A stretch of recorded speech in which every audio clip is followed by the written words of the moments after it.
السلام علیکم ورحمۃ اللہ وبرکاتہ۔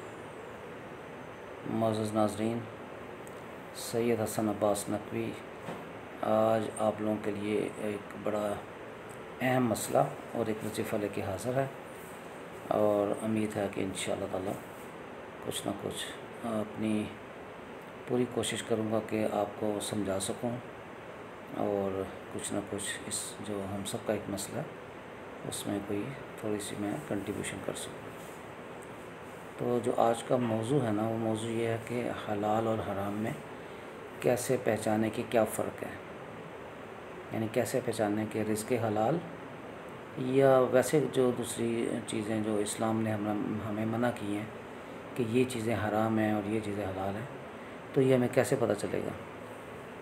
تو اس کے اوپر بھی بات کرنی ہے ہم نے۔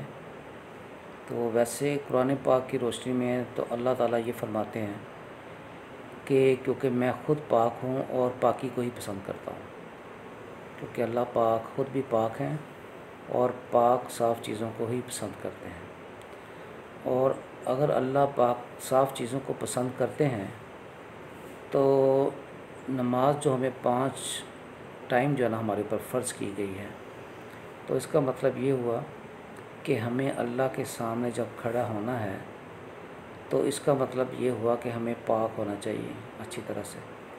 اب پاک سے مراد یہ ہم عام لفظوں میں تو یہ لیں گے کہ ہمیں باوضو ہو کے یا غسل لے کے اللہ کے حضور کھڑا ہونا ہے نماز کے لیے۔ بالکل، یہ تو ایک ظاہری وجہ ہے، ظاہری طور پہ ہم اپنے بدن کو پاک کرتے ہیں غسل دے کے اور باوضو ہو کے اپنے آپ کو پاک کرتے ہیں۔ لیکن اگر اللہ تعالیٰ جو فرما رہے ہیں اس لحاظ سے دیکھا جائے تو پاک ہونے سے یہاں سے مراد یہ ہے کہ ہمارے جسم کے اندر جو لقمہ ہم کھا رہے ہیں، جو ہمارے یعنی جسم کا حصہ بن رہا ہے، وہ کیا پاک ہے؟ کیا وہ رزق جو ہم کھا رہے ہیں وہ حلال کھا رہے ہیں؟ اچھا، ایک اور مسئلہ ہے کہ حلال اور حرام کا حالی یہ ہم نہ فرق سمجھیں کہ جس گوشت پہ تکبیر نہیں پڑی گئی تو لہٰذا میں شاید اس کی بات کروں کہ وہ حرام ہے تو وہ ہمیں نہیں کھانا چاہیے۔ ظاہر ہے وہ تو نجس ہے، وہ تو ہم کسی پہ بھی نہیں، حلال ہی نہیں ہے، بالکل نہیں حلال۔ بات یہاں پہ اس وقت یہ ہو رہی ہے کہ اگر اللہ یہ چیز پسند کرتا ہے کہ میرے سامنے جھکو پاکی کے ساتھ، جب اللہ کے سامنے ہم نے سجدہ ریز ہونا ہے، اللہ کے حضور جھکنا ہے، پیشانی کو جو ہے نا وہ اس کی پاک زمین کے اوپر لگانا ہے اور اس کی حمد بیان کرنی ہے، تو اس کا مطلب ہے کہ ہمارے جسم کا پاک ہونا بہت ضروری ہے اور روح کا بھی پاک ہونا۔ اور روح اور دل کو کیسے پاک کیا جائے گا؟ یعنی ہمیں حرام چیزوں سے پہلے دور رہنا پڑے گا، اور اگر ہم حرام کھا رہے ہیں دبا کے، یعنی حرام مال کھا رہے ہیں، رشوت کھا رہے ہیں، یتیموں کا حق کھا رہے ہیں، کسی کی امانت ہے تو اس میں خیانت کر کے مال بنا رہے ہیں اور کھا رہے ہیں، اور پھر بھی ہم نماز بھی پڑھ رہے ہیں اور ناجائز جیسے منافع کھا رہے ہیں، سود کھا رہے ہیں، اور ہزاروں اس طرح کے کام ہیں وغیرہ وغیرہ، جس میں ہم بالکل اس بات کا نہیں سوچتے کہ اس میں کیا چیز حرام ہے اور کیا حلال ہے۔ یعنی سب سے پہلے تو ہمیں یہ سوچنا ہے کہ جب ہم نے اللہ کے آگے کھڑے ہونا ہے، اللہ کے حضور کھڑے ہونا ہے، تو اللہ تو دلوں کے راز کو جانتا ہے کیونکہ وہ قادر مطلق ہے، وہ تو اندر سے پڑھ لیتا ہے نا انسان کو کہ انسان جو کھڑا ہے اس کے سامنے بڑی عاجزی کے ساتھ، تو اس کے دل میں کیا چل رہا ہے۔ کیا ہم جب نماز پڑھتے ہوئے اپنے پرانے حساب کتاب کو تو نہیں دیکھ رہے ہوتے کہ میں نے ابھی اس سے اتنا مال لینا ہے، میں نے اس کو اتنا مال دینا ہے، میں نے اتنے پیسے پکڑنے ہیں، میرے وہاں پیسے پھنسے ہوئے، میرا فلاں یہ وہ۔ شاید اس پہ اللہ ہمیں معاف کر دے، لیکن اس بات پہ اللہ پاک نہیں معاف کریں گے کہ ہم نے اپنے جسم میں کبھی حلال لقمہ اتارے ہی نہیں ہے، مال ہی ٹوٹل حرام کھایا ہے، حرام کے اوپر ہم عمرے کر رہے ہیں، حرام مال پہ حج کر رہے ہیں، حرام مال میں ہی اپنی زکاتیں نکال رہے ہیں، تو وہ نہیں بخشش ہونی، اس کی معافی نہیں ہونی ہے۔ معافی یعنی ہر چیز کی معافی بھی ہے، یہ نہیں کہ اللہ کیونکہ قادر مطلق ہے اور بڑا غفور و رحیم بھی ہے تو وہ معاف بھی فرما دیتے ہیں اللہ پاک، لیکن خلوص نیت شرط ہے کہ ہمیں خلوص نیت سے اپنے آپ کو پھر پاک کرنا ہے، اندرونی طور پہ اور یعنی بیرونی طور پہ بھی. بیرونی طور پہ تو یہ کہ باوضو ہیں اور غسل کر کے کھڑے اللہ کے حضور، یہ تو ٹھیک ہے، لیکن جیسے میں نے عرض کیا کہ ہمیں پاک کیسے ہونا ہے اور ان چیزوں سے ہم نے کیسے دور رہنا ہے. ان چیزوں سے ہم دور پھر رہ سکتے ہیں کہ اگر ہمارے دل میں یہ بات بیٹھ جائے کہ ہم نے صرف اور صرف حلال کھانا ہے. جب ہم حلال کا سوچ لیں گے کہ اللہ تعالیٰ ہمیں دیکھ رہے ہیں، ہمارے ہر عمل کو نوٹ کر رہے ہیں، تو اللہ تعالیٰ ہمیں بالکل ہمارے معاملات کو دیکھ رہے ہیں، تو پھر ہم سے غلطی نہیں ہونے والی. جب ہم یہ دیکھ رہے ہیں نا کہ اللہ ہمیں ہر چیز پہ نوٹ کر رہے ہیں، تو پھر شاید ہم سے کبھی بھی غلطی نہ ہوگی. اور نماز کا مزہ بھی بہت آئے گا.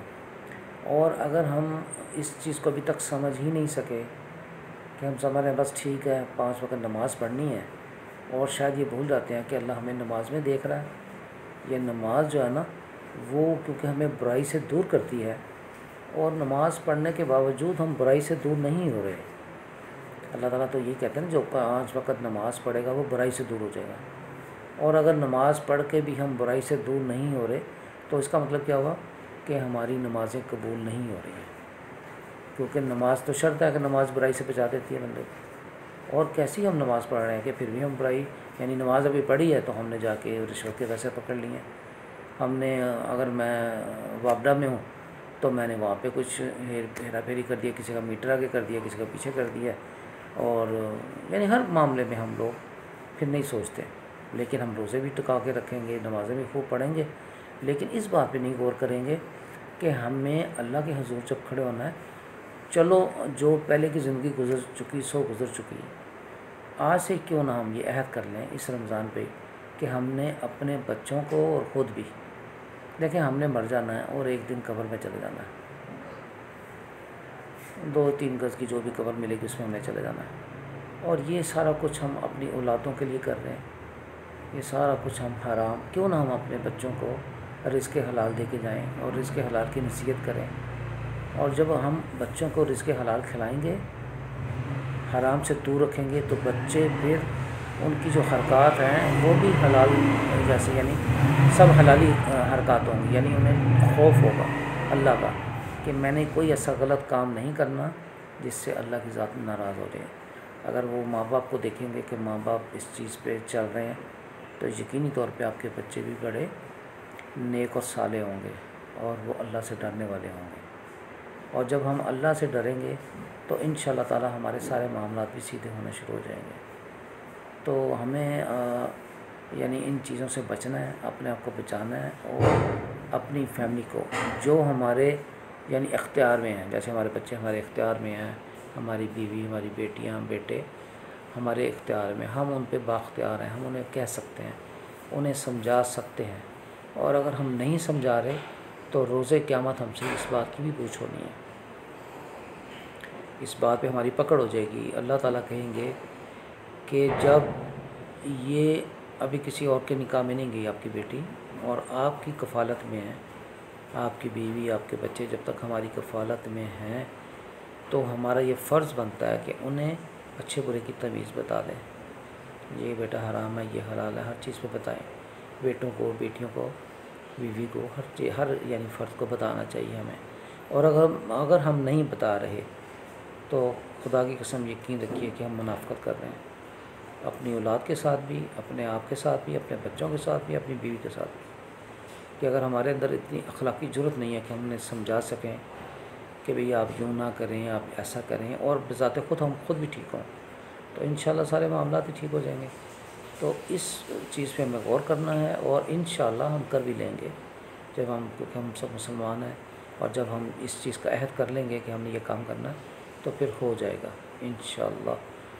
تو ہمیں کرنا کیا ہے، میں ویسے آپ کو ایک بات بتا دوں کہ نبی کریم صلی اللہ علیہ وآلہ وسلم سے امام حسن ابن علی انہوں نے پوچھا کہ یا رسول اللہ مجھے بتائیے میرے نانا جان کہ کیا فرق ہے حلال اور حرام میں. تو نبی کریم صلی اللہ علیہ وآلہ وسلم نے کہا کہ جو مومن ہوگا نا اور وہ حرام سے بچے گا، اس کا دل حرام چیز کی طرف دیکھے گا بھی نہیں اور ملامت کرے گا. اگر اللہ نہ کرے اس نے تھوڑا سا بھی، تو وہ اس کا دل ملامت کرے گا، اس کا دل بے چین رہے گا. کہ میں نے یہ کیا غلط کام کر لیا ہے۔ یہ اس کی پہچان ہوگی مومن کی، کہ غلطی سے بھی اس کے اندر لقمہ بھی چلا گیا یا اس نے ایک پانی کا گھونٹ بھی پی لیا نا، اور تو وہ شاید اس کی الٹیاں کرے گا یا بعد میں پچھتائے گا کہ میں نے یہ کیا کر لیا ہے۔ یہ مومن کی پہچان ہے۔ اور جو جس کو لگ جائے گا حرام تو وہ بس پھر اس کو مال بھی بہت ملے گا۔ حرام والے کے پاس مال بہت ہوتا ہے اور پھر اس کے پاس بہت مال جمع ہو جاتا ہے، اور لیکن اس میں برکت نہیں ہوتی۔ اور اس کے حلال میں یعنی تنگی تو رہتی ہے، آپ کی جائز چیزیں پوری ہوتی رہتی ہیں، لیکن ویسے دولت کی فروانی نہیں ہوتی جیسے ایک حرام کھانے والے کے پاس ہوتی ہے۔ تو لیکن کیونکہ ہم نے مر جانا ایک دن، اللہ کے حضور پیش ہونا ہے، حساب دینا، لہٰذا یہ ہمارا فرض ہے کہ ہم رزق حلال کمائیں اور رزق حرام سے دور رہیں۔ ایک چھوٹا سا وظیفہ جو ہے نا وہ آپ کی نظر کر رہا ہوں، تو ہدیہ کر رہا ہوں آپ کو۔ تو اس پہ آپ نے کیا کرنا ہے کہ آپ 11 دفعہ درود ابراہیمی پڑھیں نماز عشاء کے بعد۔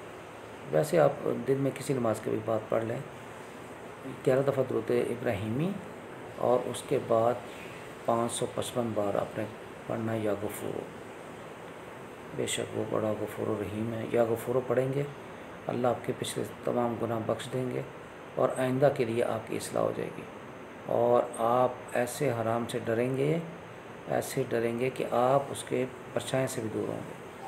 آپ کہیں گے کہ بس یہ حرام چیز مجھ سے فوراً دفع ہو جائے، پیچھے ہو جائے انشاءاللہ تعالیٰ۔ باقی جو میں نے لکھا ہے میں آپ کو دکھاتا ہوں۔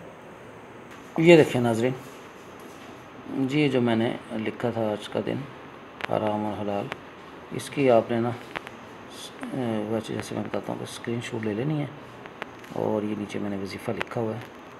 یہ وظیفہ بہت ہی زبردست وظیفہ ہے، یہ آپ نے کرنا ہے انشاءاللہ تعالیٰ۔ جب آپ یہ وظیفہ کریں گے نا تو بڑا آپ کو سکون ملے گا اور آپ کا دل مطمئن ہو جائے گا، اور انشاءاللہ یہ کوئی بھی ایسی چیز ہوئی تو چھوٹ جائے گی، ہماری زندگی سے نکل جائے گی انشاءاللہ۔ اور آپ سے درخواست ہے کہ میرے چینل کو سبسکرائب کریے گا، بیل آئیکن کو بھی پریس کرنا ہے، اور لائک کا بٹن بھی دبانا ہے، کیونکہ پھر سبسکرائب کریں گے نا تو انشاءاللہ میرا جو بھی نیا وظیفہ ہوتا ہے فوری طور پہ آپ لوگ کو ملتا جائے گا۔ السلام علیکم ورحمۃ اللہ وبرکاتہ۔